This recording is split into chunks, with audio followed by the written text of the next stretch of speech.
2004년 경기도의 한 조용한 마을에서 이철수라는 이름의 남자가 갑작스러운 교통사고로 쓰러진 아버지 이만복 씨를 집으로 모셔왔습니다. 전신마비 판정을 받은 아버지를 위해 그는 단 하루도 거르지 않고 따뜻한 쌀밥을 지었고 밤새도록 욕창을 닦아주었으며 마을 사람들이 볼 때마다 눈시울을 붉히며 아버지만은 제 손으로 끝까지 모시겠다고 다짐했던 겁니다.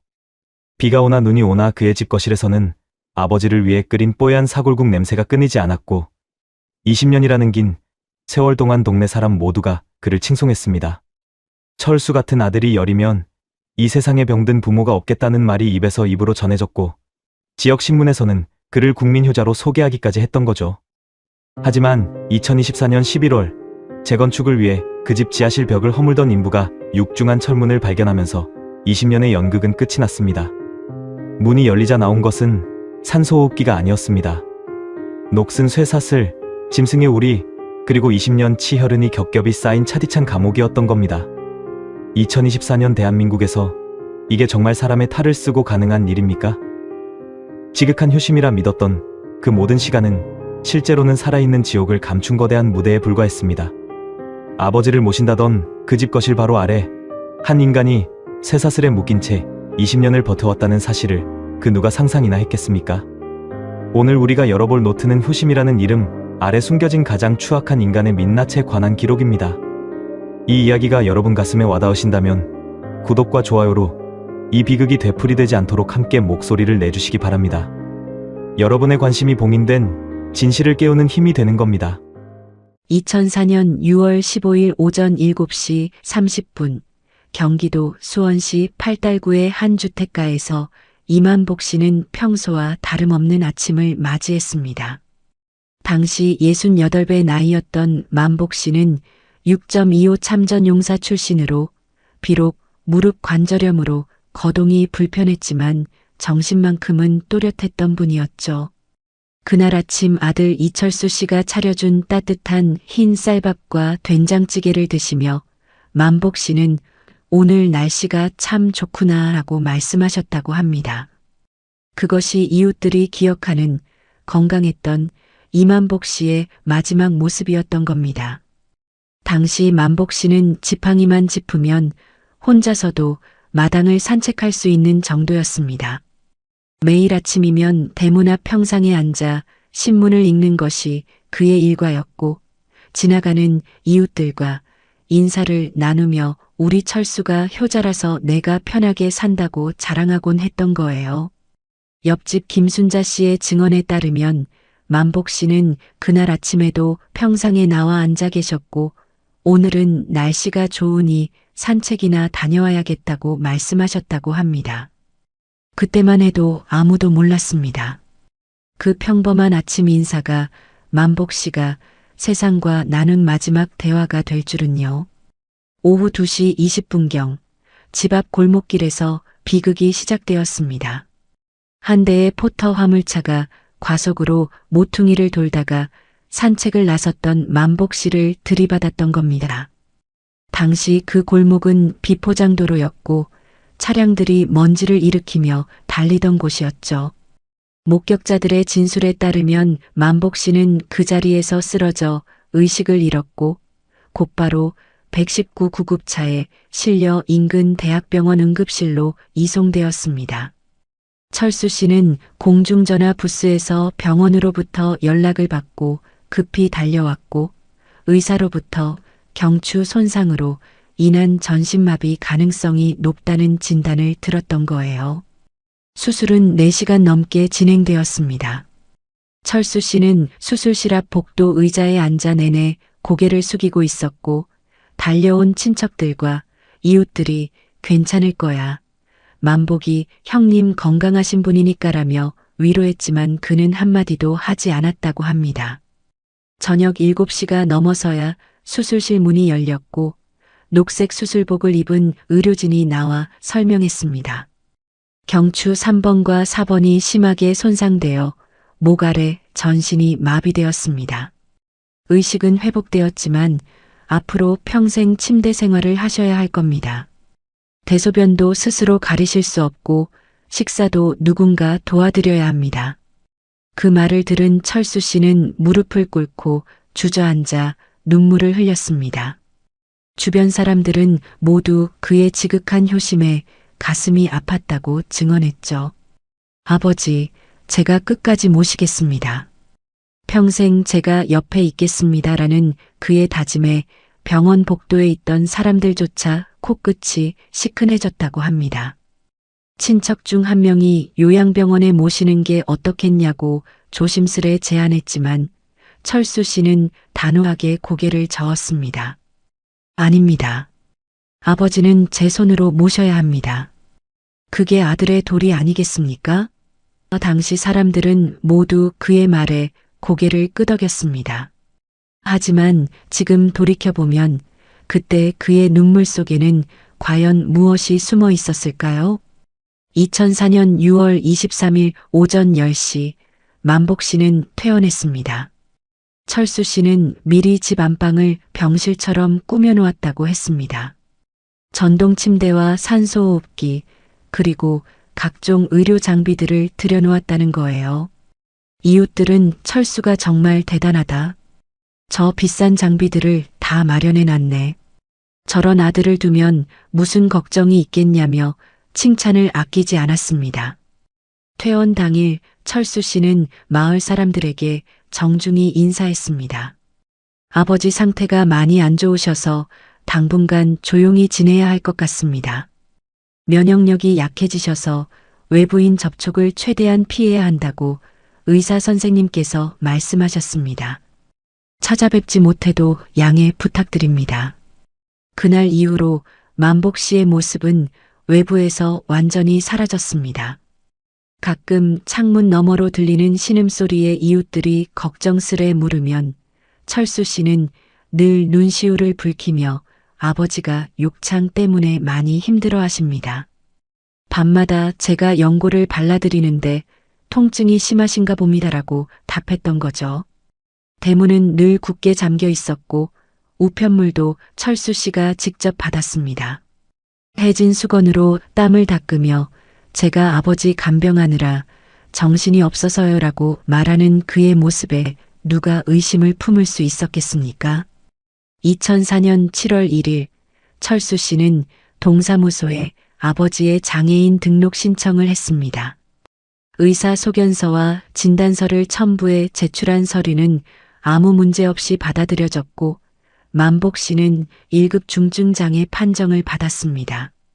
그 결과 매달 장애연금 45만 원과 참전용사 수당 38만 원, 그리고 각종 보조금까지 합쳐 총 90여만 원이 철수 씨 명의의 통장으로 입금되기 시작했던 겁니다.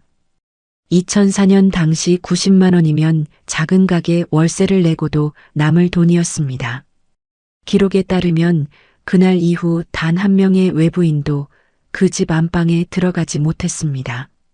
심지어 보건소 방문 간호사가 찾아왔을 때도 철수 씨는 아버지가 낯선 사람을 보시면 스트레스를 받으셔서 병세가 악화됩니다. 의사 선생님께서도 자극을 주지 말라고 하셨습니다며 현관문 앞에서 정중히 돌려보냈던 거예요. 간호사는 정말 효자시네요. 아버님 건강 잘 챙기세요라며 돌아갔고 그 이후로는 누구도 찾아오지 않았습니다. 여러분, 이미 이때부터 악마의 각본은 시작된 것이 아니었을까요? 효자라는 완벽한 가면 뒤에서 20년이라는 긴 연극의 막이 천천히 올라가고 있었던 겁니다. 2004년 8월 중순부터 이웃들 사이에서 이상한 소문이 돌기 시작했습니다. 밤 11시가 넘으면 철수 씨 집에서 들리는 기묘한 소리 때문이었죠. 누군가 신음하는 듯한 소리가 담장 너머로 새어나왔던 겁니다. 처음에는 모두 환자분이 계시니 당연하지라고 생각했지만 문제는 그 소리가 매일 같은 시간에 들렸다는 거예요. 마치 정해진 스케줄이라도 있는 것처럼 말이죠. 2004년 8월 22일 오전 9시 옆집에 사는 김순자 씨가 용기를 내어 철수 씨 집 대문을 두드렸습니다. 철수야, 아버님 괜찮으시니? 어젯밤에도 신음소리가 많이 들리던데. 잠시 후 대문이 열리고 철수 씨가 나타났습니다. 그의 눈은 충혈되어 있었고 머리는 산발이었으며 옷에서는 땀 냄새가 났습니다. 아주머니, 죄송합니다. 아버지가 욕창이 심해지셔서요. 제가 밤새 연고를 발라드렸는데 통증이 워낙 심하시나 봅니다. 그러면서 그는 주머니에서 해진 수건을 꺼내 눈가를 닦았습니다. 김순자 씨는 그 모습에 가슴이 먹먹해져서 더 이상 아무 말도 할 수 없었다고 합니다. 하지만 의심은 계속되었습니다. 2004년 9월 3일, 이번에는 건너편 집에 사는 박종만 씨가 이상한 점을 발견했던 겁니다. 새벽 5시경 출근 준비를 하다가 우연히 창밖을 내다본 그는 철수 씨가 마당에서 무언가를 태우고 있는 모습을 목격했습니다. 환자복 같은 천조각들이었어요. 왜 하필 새벽에 태우나 싶었죠. 박종만 씨는 나중에 수사관에게 이렇게 진술했습니다. 그날 아침 박 씨가 슬쩍 물어봤을 때 철수 씨는 태연하게 답했습니다. 아버지 욕창에서 진물이 많이 나와서요. 빨아도 냄새가 안 빠져서 그냥 태워버렸습니다. 새 환자복을 주문해놨어요.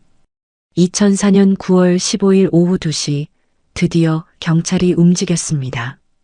익명의 제보 전화가 수원 남부경찰서로 걸려온 거예요. 이철수란 사람이 아버지를 제대로 안 모시는 것 같다. 확인 좀 해달라는 내용이었습니다.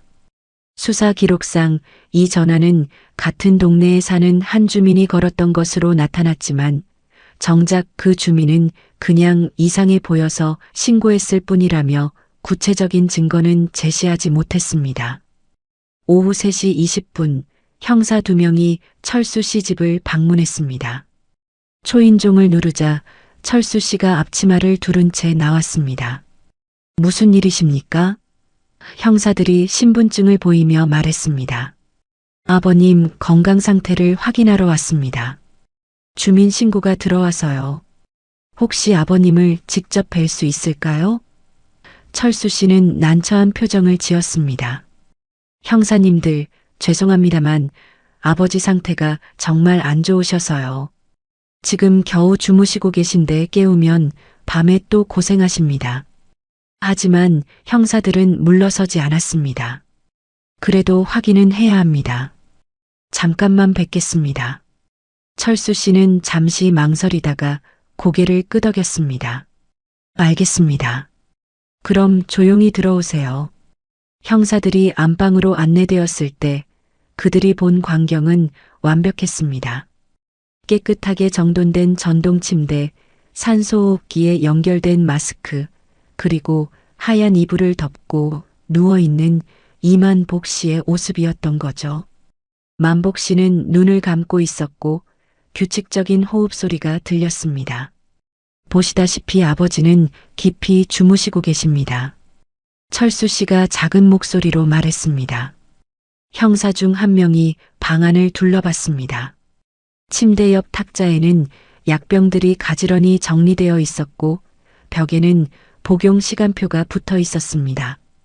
창가에는 화분이 놓여 있었고 공기청정기가 조용히 돌아가고 있었죠.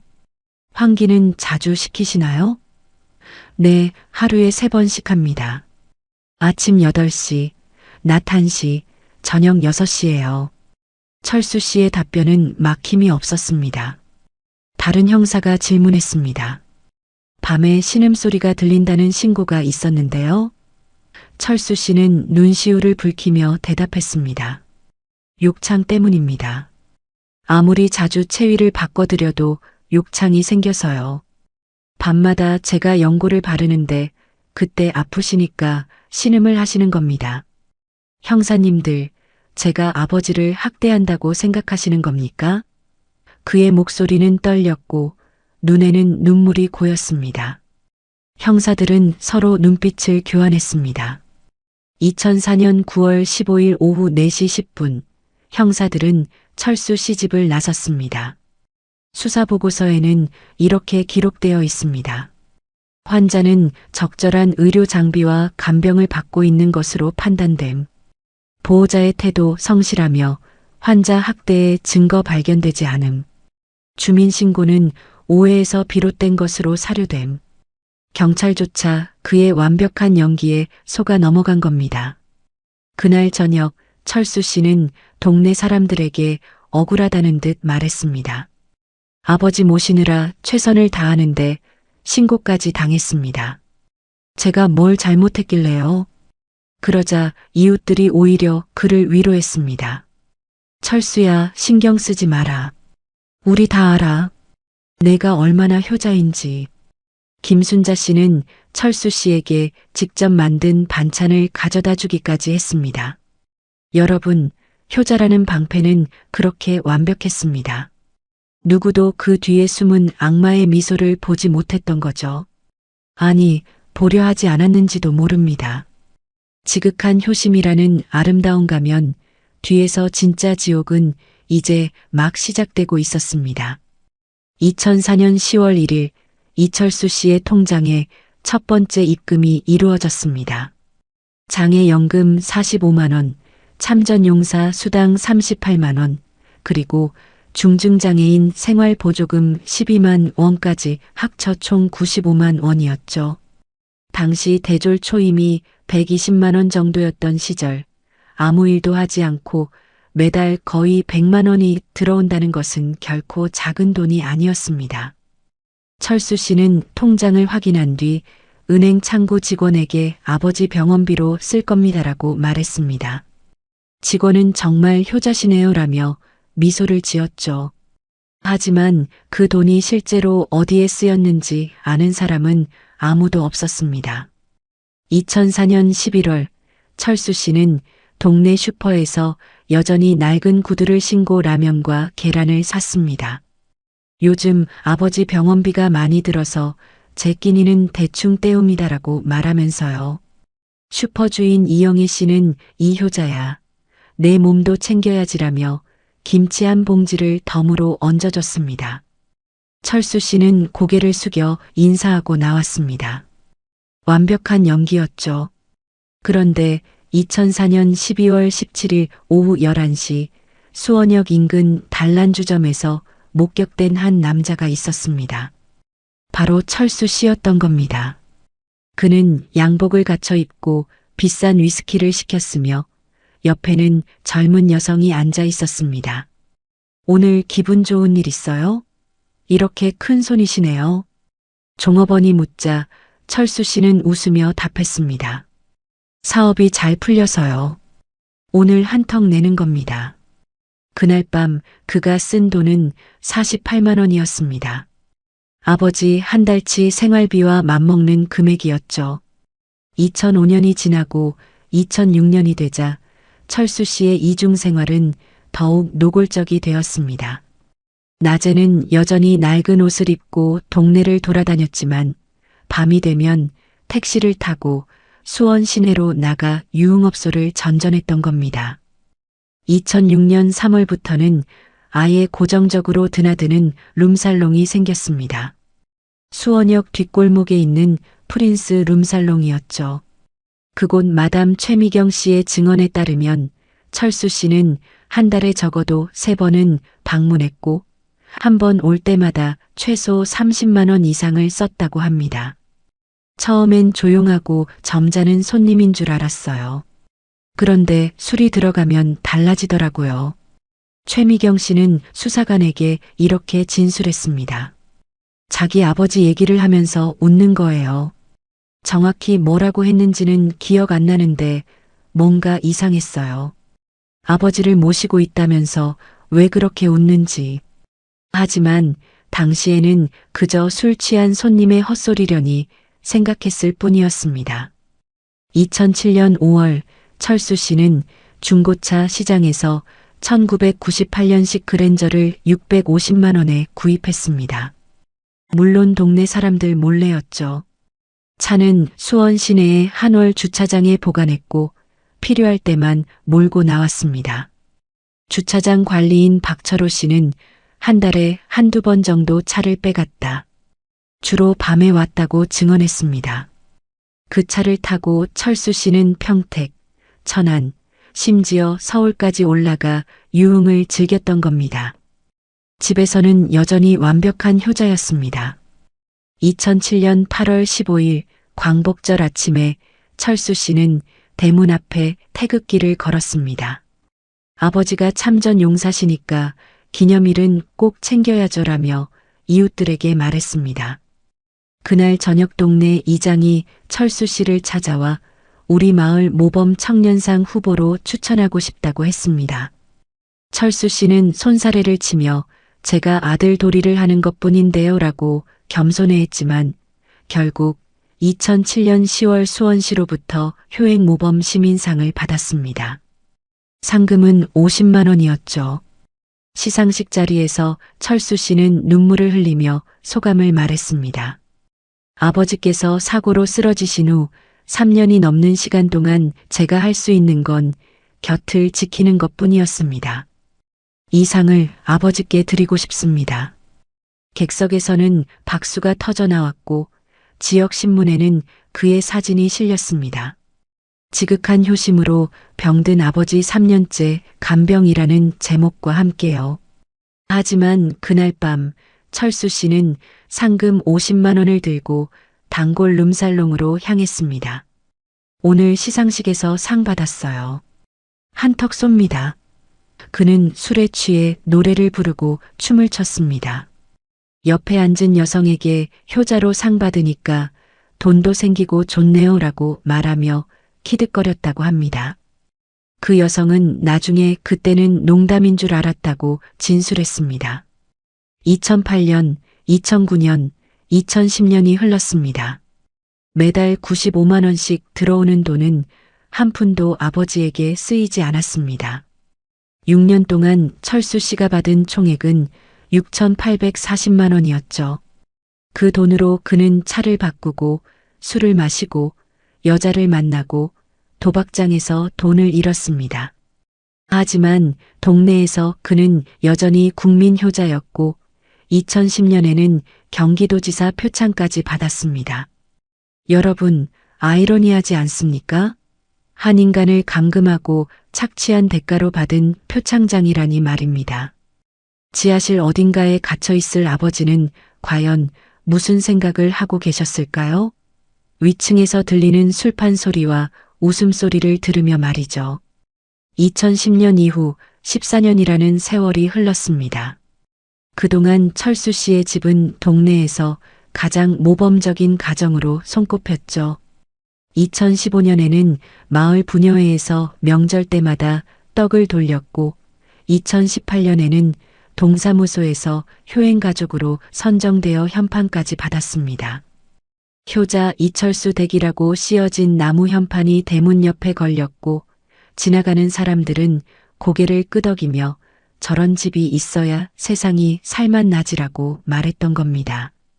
철수 씨의 머리에는 어느덧 흰머리가 섞이기 시작했습니다. 2024년 기준으로 그의 나이는 55이었고 아버지 이만복 씨는 만약 살아계신다면 88배 고령이었을 겁니다. 20년이라는 시간 동안 단 한 번도, 단 한 사람도 그 집 지하실 문을 열어본 적이 없었습니다. 완벽한 범죄처럼 보였죠. 하지만 2024년 10월 7일 오전 9시 30분 첫 번째 균열이 생겼습니다. 수원시 상수도 사업소 소속 검침원 김태수 씨가 정기 검침을 위해 철수 씨 집을 방문했던 겁니다. 수도 계량기는 집 뒤편 마당 구석에 설치되어 있었는데 김태수 씨가 계량기 수치를 확인하려고 쭈그리고 앉았을 때 이상한 것을 발견했습니다. 담장 옆에 쌓여있는 게사료 포대였죠. 20kg짜리 게사료 포대가 3개나 있었어요. 그것도 뜯어놓은 채로요. 김태수 씨는 나중에 이렇게 진술했습니다. 이상하다 싶었죠. 이 집에서 개 짖는 소리를 들어본 적이 없거든요. 20년 넘게 이 동네 검침 다니는데 한 번도요. 그는 의아한 마음에 주변을 더 살폈습니다. 마당 한쪽에는 쇠사슬 같은 것이 놓여 있었고 벽면에는 오래된 흙 자국이 묻어 있었습니다. 김태수 씨는 집주인에게 물어볼까 망설이다가 그냥 돌아갔습니다. 남의 집 일에 참견하는 것 같아서요. 그냥 개를 새로 키우나 보다 생각했죠. 하지만 찝찝한 마음에 그는 동료 검침원에게 이 이야기를 했고 그 동료가 혹시 모르니 경찰에 알려보는 게 어떻겠냐고 조언했습니다. 김태수 씨는 2024년 10월 8일 수원 남부경찰서에 민원 전화를 걸었습니다. 하지만 경찰은 즉각 움직이지 않았습니다. 개사료가 있다는 것만으로 수사할 근거가 없다는 것이 담당 형사의 판단이었죠. 게다가 철수 씨는 이미 20년 전에 경찰 조사를 받았고 아무 문제가 없었던 사람이었습니다. 지역에서 표창까지 받은 효자였으니까요. 결국 그 신고는 단순 참고 사항으로 기록되는데 그쳤습니다. 진짜 결정타는 한 달 뒤에 터졌습니다. 2024년 11월 12일 오전 10시 수원시 도시재생 사업의 일환으로 철수 씨가 사는 동네 일대가 재건축 구역으로 지정되었던 겁니다. 오래된 주택들을 철거하고 아파트 단지를 짓는다는 계획이었죠. 철수 씨는 보상금 3억 원을 받고 이주하기로 동의했습니다. 20년 동안 모은 돈과 합치면 꽤 큰 돈이었으니까요. 2024년 11월 18일 오전 8시 철거 작업이 시작되었습니다. 대림건설 소속 철거반장 오성태 씨와 인부 6명이 투입되었죠. 보통은 위층부터 허무는데 이 집은 지하실이 있다고 해서 거기부터 확인했습니다. 오성태 씨의 증언입니다. 인부들이 집 안으로 들어갔을 때 거실 한쪽에 아래로 내려가는 계단이 있었습니다. 나무 덮개로 가려져 있었지만 금방 눈에 띄었죠. 계단을 내려가니까 지하실이 나왔어요. 그런데 이상했던 게 지하실 벽면 한쪽이 시멘트로 막혀 있더라고요. 다른 벽들은 다 벽돌인데 그 부분만 시멘트였어요. 인부 중 한 명인 김영수 씨가 말했습니다. 혹시 불법 증축이나 구조물이 있나 싶어서 벽을 깨보기로 했죠. 오전 10시 37분 인부들이 전기 해머로 시멘트 벽을 깨기 시작했습니다. 벽 두께가 상당했습니다. 30cm는 좋게 되어 보였죠. 왜 이렇게 두껍게 발라놨지? 인부들은 의아해하면서도 계속 작업했습니다. 그리고 20분쯤 지났을 때 시멘트 벽 뒤에서 검은색 철문이 모습을 드러냈던 겁니다. 처음엔 창고 문인 줄 알았어요. 근데 이상한 게 문에 자물쇠가 3개나 채워져 있더라고요. 바깥쪽에서만 잠글 수 있게요. 오성태 씨는 그 순간 등골이 오싹했다고 합니다. 뭔가 잘못됐다는 느낌이 왔어요. 즉시 작업을 중단하고 경찰에 신고했죠. 오전 11시 5분 신고를 받은 수원 남부경찰서 강력반 형사 3명이 현장에 도착했습니다. 그들이 본 것은 녹슨 자물쇠 3개로 잠긴 육중한 철문이었습니다. 문 표면에는 긁힌 자국이 무수히 많았고 하단부는 부식되어 있었죠. 일단 자물쇠를 절단하겠습니다. 형사들은 볼트 커터를 가져와 자물쇠를 끊었습니다. 철컥, 철컥, 철컥. 3개의 자물쇠가 차례로 떨어졌습니다.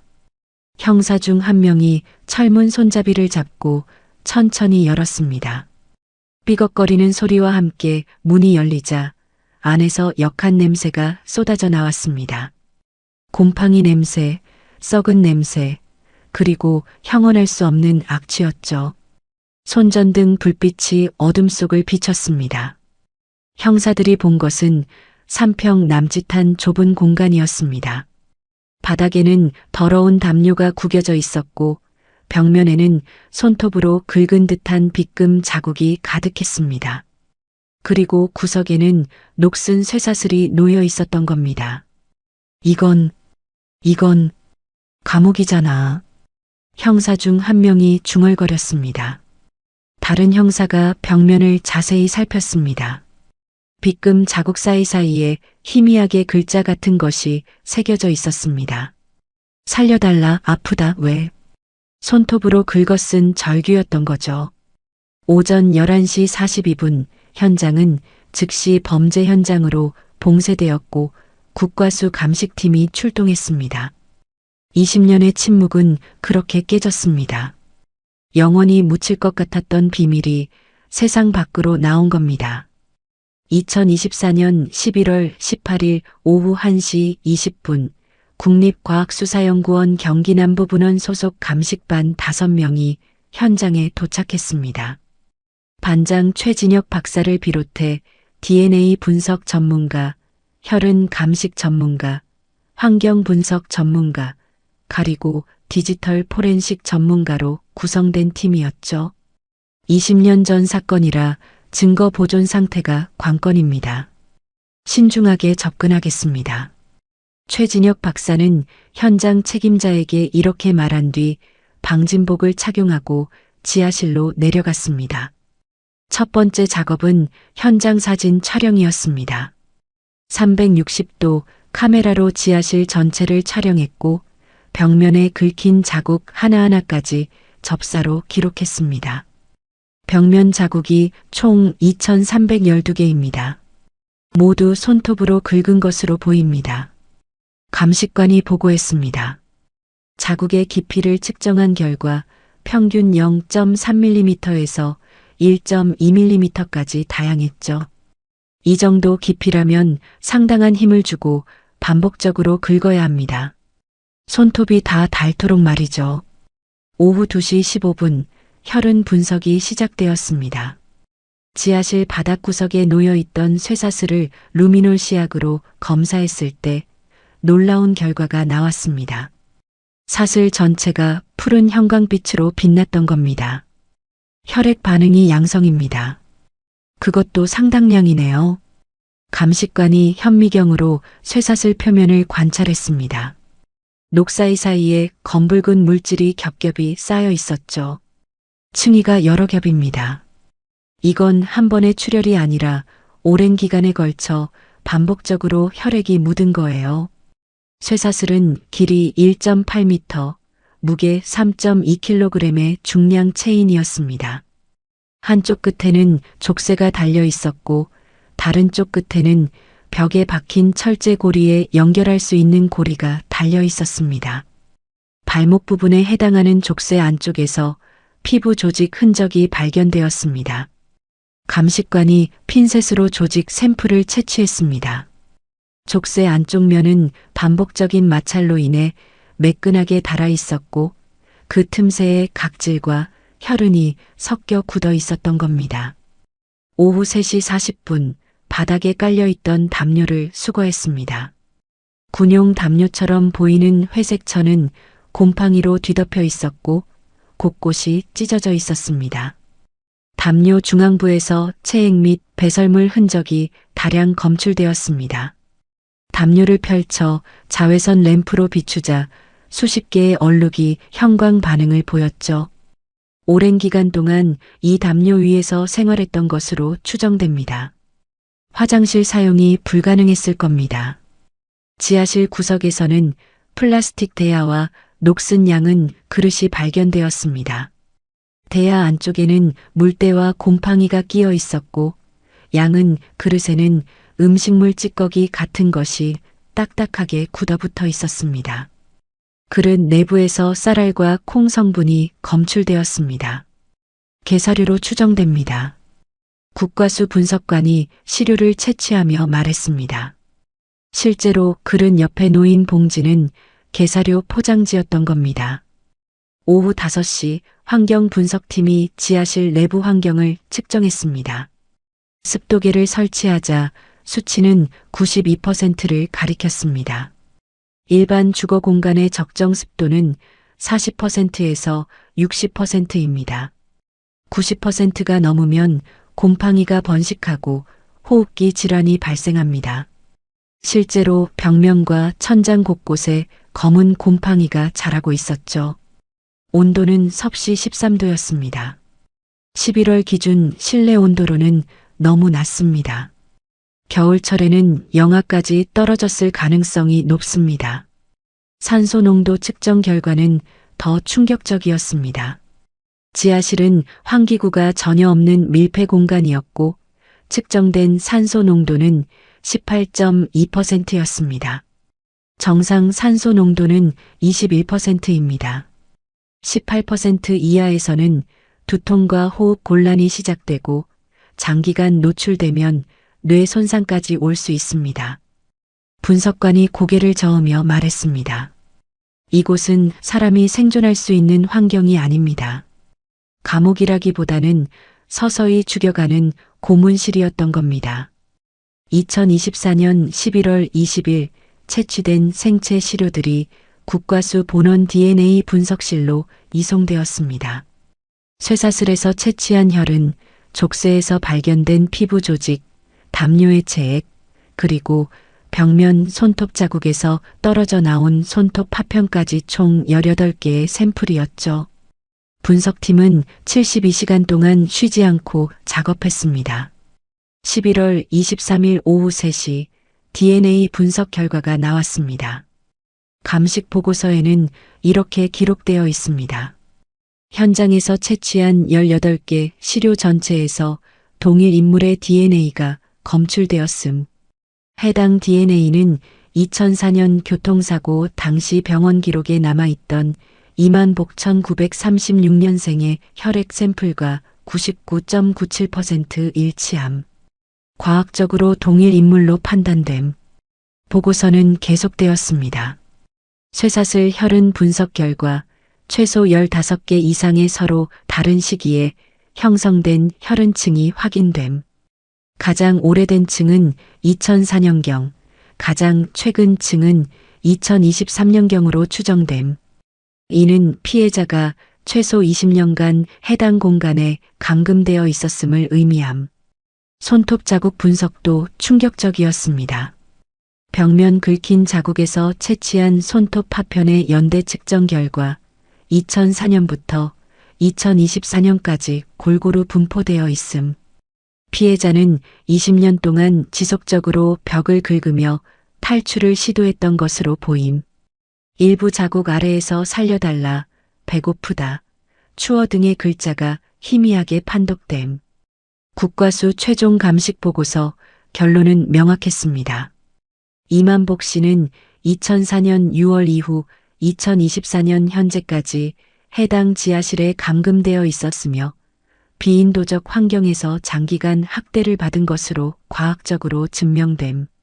생존 가능성은 현재로서는 알 수 없으나 현장 상황으로 보아 극히 낮을 것으로 판단됨. 20년이라는 세월 동안 숨겨졌던 진실이 과학의 힘으로 마침내 드러난 겁니다. 더 이상 거짓말은 통하지 않았습니다. 2024년 11월 23일 오후 5시 30분 국과수 감식 결과가 수원 남부경찰서 강력반에 전달되었습니다. 결과를 확인한 박재민 반장은 즉시 긴급 체포영장을 신청했고 1시간 만에 영장이 발부되었습니다. 이철수를 존속학대, 불법 감금, 사기 혐의로 긴급 체포한다. 저녁 7시 15분 형사 6명이 철수 씨가 임시로 머물고 있던 수원시 영통구의 한 원룸으로 향했습니다. 초인종을 누르자 철수 씨가 문을 열었습니다. 무슨 일이십니까? 그는 평온한 표정이었죠. 이철수 씨, 긴급 체포 영장이 발부되었습니다. 따라와 주시겠습니까? 형사가 영장을 내밀자 철수 씨의 얼굴이 하얗게 변했습니다. 무슨 소리입니까? 제가 뭘 잘못했다고. 하지만 그의 손은 미세하게 떨리고 있었습니다. 저녁 8시 20분 철수 씨는 수원 남부경찰서 조사실에 앉았습니다. 박재민 반장과 마주한 그는 여전히 억울하다는 표정을 지었죠. 형사님, 저는 아무것도 모릅니다. 지하실에 무슨 공간이 있는지도 몰랐어요. 아버지는 20년 전에 돌아가셨습니다. 박 반장이 물었습니다. 그럼 왜 사망신고를 하지 않았습니까? 철수 씨는 잠시 말을 잃었다가 대답했습니다. 장례를 치를 형편이 안 돼서 화장해서 뿌렸습니다. 어디에 뿌렸습니까? 한강에요. 정확한 위치는 기억 안 납니다. 증인이 있습니까? 혼자 갔습니다. 화장한 장례식장은 어디입니까? 기억이 안 납니다. 20년 전 일이라서요. 철수 씨의 대답은 점점 궁색해졌습니다. 박 반장은 차분하게 계속 질문했습니다. 그럼 장애연금과 참전용사 수당은 왜 계속 받았습니까?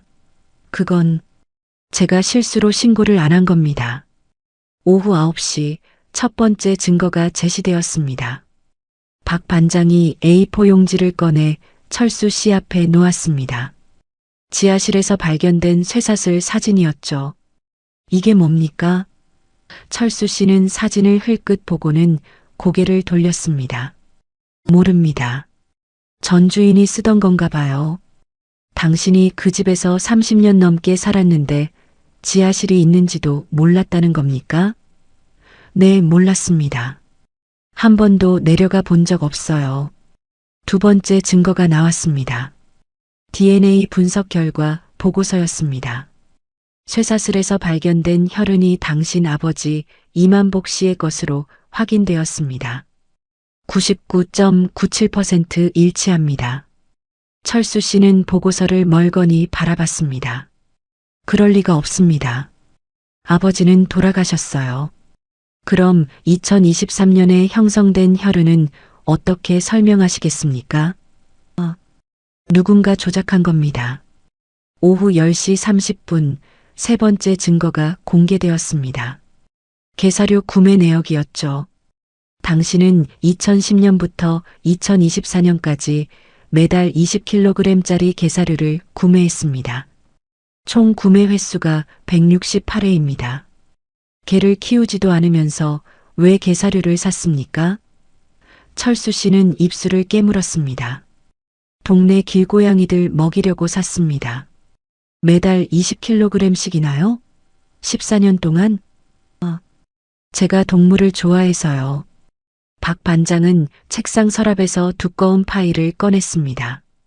이철수 씨, 당신이 2004년부터 2024년까지 받은 장애연금과 각종 수당 총액이 2억 2,800만 원입니다. 당신 통장 거래 내역을 보니 대부분 유흥업소와 도박장에서 소비되었더군요. 아버지 병원비로 쓴다고 하지 않았습니까? 철수 씨는 대답하지 못했습니다. 자정이 넘어 새벽 0시 40분 결정타가 날아왔습니다. 박 반장이 태블릿 PC를 켜서 사진 한 장을 확대했습니다. 지하실 벽면에 손톱으로 긁어 만든 빗금 자국 사진이었죠. 수천 개의 빗금이 벽을 뒤덮고 있었고 그 사이사이에 희미하게 글자들이 보였습니다. 살려달라, 배고프다, 추워, 철수야. 이철수 씨, 당신 아버지가 20년 동안 이 벽을 긁으며 당신을 불렀습니다. 손톱이 다 닳도록요. 이게 보입니까? 박 반장이 철수야라고 쓰인 부분을 확대했습니다. 그 순간 철수 씨의 얼굴에서 모든 표정이 사라졌습니다. 그는 한동안 사진을 응시하다가 갑자기 웃기 시작했습니다. 하하, 하하. 불안정한 웃음이었죠. 웃기지 않습니까? 평생 저를 무시하던 양반이 제 이름을 부르며 살려달라고 빌었다니 말입니다. 철수 씨의 목소리는 차가웠습니다. 박 반장이 조용히 물었습니다. 처음부터 계획한 겁니까? 철수 씨는 고개를 저었습니다. 아니요. 처음엔 정말 돈 때문이었습니다. 교통사고 당해서 전신마비 됐을 때 문득 생각이 들더군요. 아버지만 없으면 매달 100만 원씩 받을 수 있겠다고요. 퇴원날 집으로 모셔오면서 결심했습니다. 지하실에 가둬두고 살아있는 것처럼 위장하자고요. 처음 며칠은 최소한의 밥이라도 줬습니다. 그런데 철수 씨는 말을 멈췄다가 계속했습니다. 그런데 지하실에 갇힌 아버지를 보니까 이상한 감정이 들더군요. 평생 저를 무능하다고 무시하던 사람이 제 발밑에서 떨고 있으니까요. 언제부터 개사료를 먹였습니까? 2010년부터요. 사람 음식을 주는 것도 아까워서요. 어차피 개처럼 사는데 개사료면 충분하다고 생각했습니다. 철수 씨의 고백은 계속되었습니다. 밤마다 지하실에 내려가서 아버지한테 물었습니다. 이제 누가 위에 있습니까? 당신이 나를 무시할 수 있습니까? 아버지는 울면서 용서를 빌었죠. 그게 너무 좋았습니다. 새벽 1시 20분 박 반장이 마지막 질문을 했습니다. 이만복 씨는 지금 어디 있습니까? 철수 씨는 천장을 올려다보며 답했습니다. 2024년 9월 5일 새벽에 죽었습니다. 마지막으로 지하실에 내려갔을 때 이미 차가워져 있더군요. 시신은 집 뒤 텃밭에 묻었습니다. 1m 깊이로요. 조서가 작성되고 철수 씨는 자신의 진술에 서명했습니다. 20년 동안 완벽하게 유지되던 거짓말은 그렇게 무너졌습니다. 효자라는 가면 뒤에 숨은 악마가 마침내 정체를 드러낸 겁니다. 2024년 11월 24일 오전 6시 수원 남부경찰서 과학수사팀과 국과수 요원들이 철수 씨가 살던 집 뒤편 텃밭으로 향했습니다. 철수 씨의 진술에 따르면 시신은 담장에서 3m 떨어진 지점 고추밭 한가운데 묻혀 있다고 했죠. 새벽부터 내린 가랑비로 땅이 질척거렸습니다. 여기서 1m 깊이로 파겠습니다. 감식 반장의 지시에 따라 인부들이 조심스럽게 삽을 들었습니다. 오전 7시 40분 땅을 50cm쯤 팠을 때 검은 비닐이 모습을 드러냈습니다. 시신으로 추정되는 물체 발견. 즉시 수습하겠습니다. 비닐을 걷어내자 그 안에는 백골화된 유해가 있었습니다. 몸을 웅크린 자세로 묻혀 있었고 발목 부분에는 녹슨 쇠사슬이 여전히 감겨 있었던 겁니다. 사망 후에도 족쇄를 채워뒀다는 겁니까? 한 감식관이 신음하듯 중얼거렸습니다. 국과수 법의학팀이 현장에서 1차 검시를 진행했습니다. 사망 시기는 진술대로 2개월에서 3개월 전으로 추정됩니다. 사인은 정확한 부검을 거쳐야 알 수 있지만 육안으로 봤을 때 영양실조와 장기간 학대로 인한 쇠약사로 보입니다. 유해의 체중은 32kg에 불과했습니다. 정상 성인 남성의 절반도 안 되는 무게였죠. 2024년 11월 26일 정밀 부검 결과가 나왔습니다. 사인은 복합적이었습니다. 만성 영양실조, 욕창으로 인한 폐혈증, 폐렴, 그리고 신부전이 복합적으로 작용했습니다. 특히 발목뼈에는 쇠사슬로 인한 반복적 손상 흔적이 뚜렷하고 손가락뼈 10개 모두 심하게 마모되어 있습니다. 부검의의 목소리는 떨렸습니다. 제가 30년간 부검을 해왔지만 이런 참혹한 사례는 처음입니다. 검찰은 신속하게 기소했습니다. 2024년 12월 3일 수원지방검찰청은 이철수를 존속학대치사, 불법감금치사, 사기, 시신은닉 등 총 7개 혐의로 구속 기소했습니다. 피의자는 20년간 친부를 지하실에 감금하고 학대하여 사망에 이르게 했으며 그 과정에서 국가지원금 2억 원 이상을 편취했습니다. 대한민국 형사사건 역사상 가장 잔인한 존속 범죄로 판단됩니다. 검찰 브리핑에서 김성훈 부장검사는 이렇게 말했습니다. 2024년 12월 10일 오전 10시 수원지방법원 제3형사부에서 첫 공판이 열렸습니다. 철수 씨는 죄수복을 입고 법정에 섰습니다. 방청석은 10,000원이었고 취재진 카메라 플래시가 터졌죠. 재판장 박영수 부장판사가 물었습니다. 피고인은 기소된 내용을 모두 인정합니까? 철수 씨는 고개를 숙인 채 답했습니다. 인정합니다. 검사가 증거를 제시할 때마다 방청석에서는 탄식이 터져 나왔습니다. 지하실 사진, 쇠사슬, 벽면의 빗금 자국, 그리고 백골화된 유해 사진까지. 피해자는 20년간 3평 남짓한 지하실에 갇혀 개사료로 연명하며 손톱이 닳도록 벽을 긁었습니다. 하지만 피고인은 그 위층에서 술을 마시고 도박을 하며 유흥을 즐겼습니다.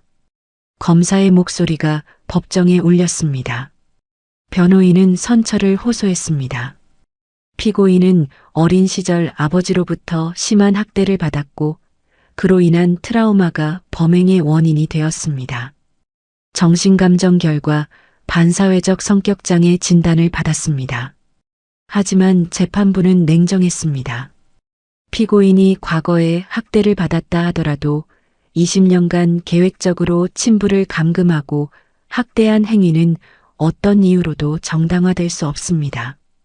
2024년 12월 18일 최종 공판에서 철수 씨는 최후 진술 기회를 얻었습니다. 저는 용서받을 수 없다는 것을 압니다. 제가 한 짓은 사람이 할 짓이 아니었습니다. 그는 떨리는 목소리로 말했습니다. 하지만 진심으로 후회합니다. 매일 밤 아버지 목소리가 들립니다. 제발 그만 괴롭혀달라고. 방청석에서 누군가 지금 와서 무슨 후회냐고 외쳤습니다. 2024년 12월 20일 오후 2시 선고 공판이 열렸습니다. 박영수 부장판사가 판결문을 낭독했습니다. 피고인 이철수에게 징역 30년을 선고한다. 피고인은 천륜을 저버리고 친부를 20년간 감금 학대하여 죽음에 이르게 했다. 그 잔혹함과 비인간성은 상상을 초월한다. 피고인이 받은 효행상과 표창장들은 모두 거짓 위에 세워진 것이며 피고인의 위선과 악랄함을 더욱 부각시킬 뿐이다. 철수 씨는 판결을 듣고 그 자리에 주저앉았습니다. 2024년 12월 23일 철수 씨는 안양교도소로 이송되었습니다. 수감 첫날부터 이상 증세가 나타났다고 교도관들은 증언했습니다. 밤마다 비명을 지르며 발목을 움켜쥐었습니다. 아무것도 없는데 쇠사슬이 조인다고 소리쳤어요. 교도관 정민수 씨의 말입니다.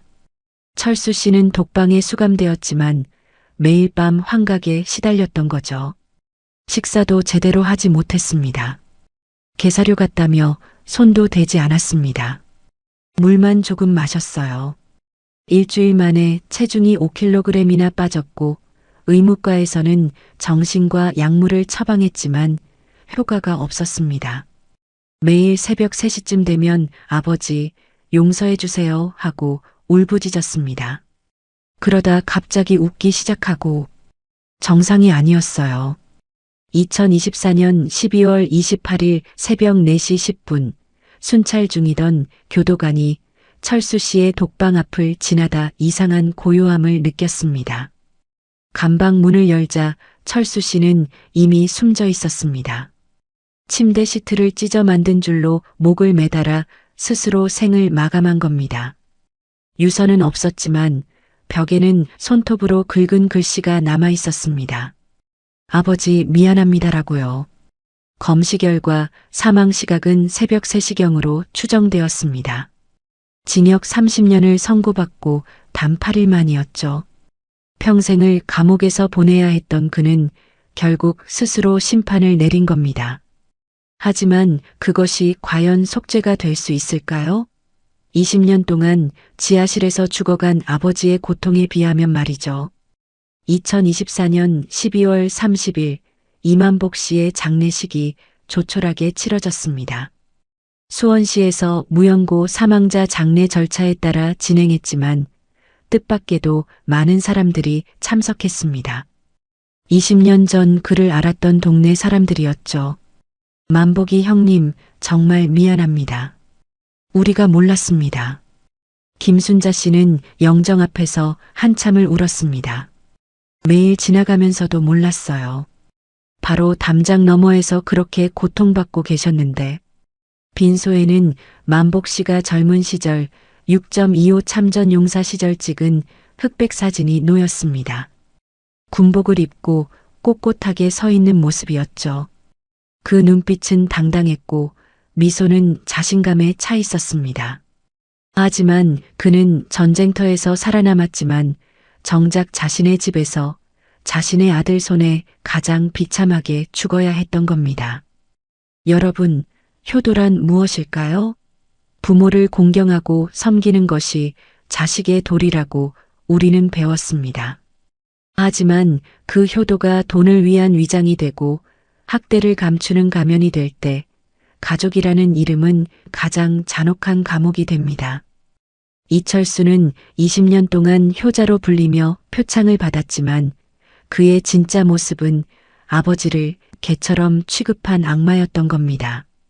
더 슬픈 것은 우리 사회가 그 가면을 벗기지 못했다는 사실입니다. 수많은 사람들이 의심의 신호를 보냈지만 효자라는 타이틀 앞에서 모두 눈을 감았습니다. 우리는 묻어야 합니다. 진짜 효도란 남에게 보여주기 위한 것입니까? 아니면 진심으로 부모를 사랑하고 존중하는 마음입니까? 천류는 가장 아름다운 관계이지만 동시에 가장 쉽게 악용될 수 있는 관계이기도 합니다. 가족이라는 이름 뒤에 숨은 학대, 폭력, 착취를 우리는 더 이상 외면해서는 안 됩니다. 이만복 씨의 비극이 마지막이 되어야 합니다. 쇠사슬에 묶인 것은 아버지의 발목만이 아니었습니다. 탐욕과 증오에 묶인 아들의 영혼, 무관심에 묶인 우리 사회의 양심이었습니다. 이제 우리는 이 쇠사슬을 끊어야 합니다. 관심을 가지고 의심하고 행동해야 합니다. 이만복 씨의 명복을 빕니다. 그리고 다시는 이런 비극이 반복되지 않기를 간절히 기도합니다. 잊혀진 이름들, 사라진 진실, 그날의 흔적들. 봉인된 사건 노트에서 흔적을 찾아드리겠습니다. 지금까지 봉인된 사건 노트였습니다. 시청해주셔서 감사합니다.